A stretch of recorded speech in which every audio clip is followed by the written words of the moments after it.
Sound travels in waves or cycles, and in order to reproduce low frequencies, you need to move a lot of air. Putting a deep bass synth through the system, you can actually see air being moved, whereas there's very little coming out of the drivers that handle high frequencies. And indeed, a high frequency sound like a triangle or hi-hat hardly comes through the woofer at all. Drivers designed to handle low lows are normally referred to as subwoofers. What else is there? Drivers designed to handle general low-end frequencies are just called woofers. A mid-range driver delivers mid-range frequencies, and so named tweeters take care of the high highs. Looking at tweeters in a bit more detail, a smaller driver can deliver high frequencies more efficiently than a larger one.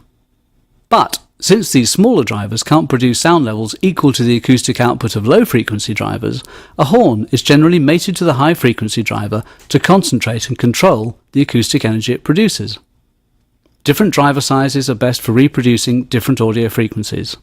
And rather than send out a blanket of frequencies to all of the speakers, a type of filter called a crossover sends specific frequency bands of the signal to the most appropriate driver.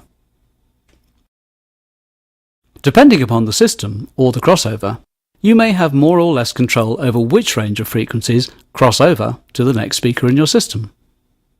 Crossovers come in all shapes and sizes. Some are built into the loudspeaker enclosure, which you then have little control over. These are called passive crossovers. Yamaha uses these in the Club series and BR series, full-range loudspeakers, simplifying setup and operation. Others might be built into the amplifier, offering some adjustment as to where in the audio spectrum a sound is being divided.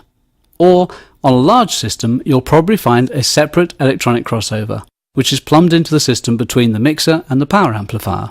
These are known as active crossovers. Just imagine the same simple speaker system, the 18, the 8, and the tweeter. As opposed to having one amplifier driving those, we have three amplifiers that see a crossover before that. So there's one amplifier that powers just the 18, the other amplifier powers just the 8-inch speaker, and another powers just the tweeter.